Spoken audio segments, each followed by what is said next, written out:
Hamdan wa syukran lillah, asyhadu an la ilaha illallah wahdahu la syarikalah, wa asyhadu anna Muhammadan abduhu wa rasuluh. Ma'asyiral mu'minin rahimakumullah.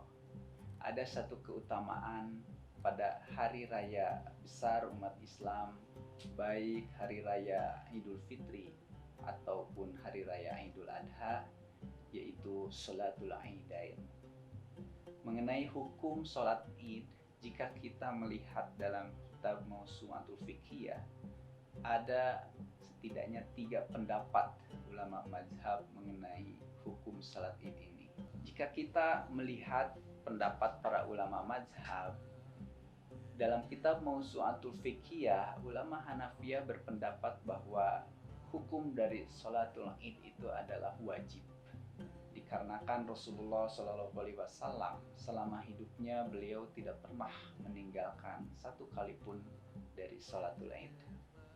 Adapun pendapat yang kedua adalah dari ulama Hanabilah. Kalangan Hanabilah berpendapat bahwa hukum dari sholatul Id ini adalah fardu kifayah, yaitu berdasarkan kepada surat Al-Kautsar ayat 2, fasholli lirabbika wanhar. Dan ada pendapat ketiga, yaitu pendapat terkuat dari kalangan ulama Syafi'iyah dan Malikiyah, di mana Syafi'iyah dan Malikiyah berpendapat hukum sholat Id itu adalah sunnah muakkadah. Ini berdasarkan riwayat di mana Rasulullah SAW ketika menjelaskan tentang kewajiban sholat 5 waktu, ada seorang Arab Badui bertanya, "Wahai Rasulullah, apakah ada kewajiban lain bagi kami selain sholat 5 waktu?" Rasulullah menjawab, "La, tidak ada. Illa an tatawwa'a," kecuali sholat-sholat yang tatawu, sholat-sholat yang sunnah saja. Dari riwayat ini dapat disimpulkan bahwa selain sholat 5 waktu, termasuk sholatul Id hukumnya sunnah muakkadah.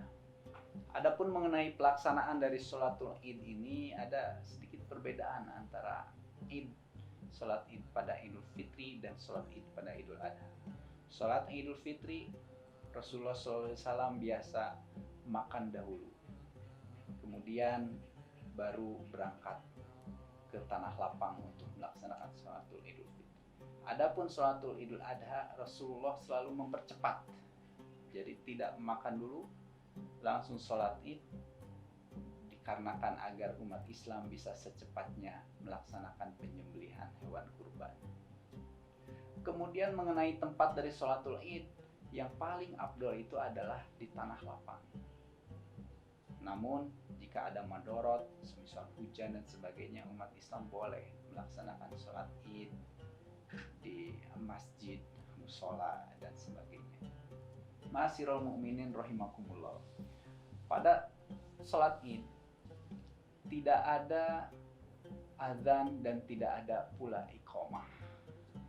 Kemudian pada sholatul Id, jika bertepatan hari raya besar umat Islam ini dengan hari Jumat, maka umat Islam boleh untuk meninggalkan sholat Jumat.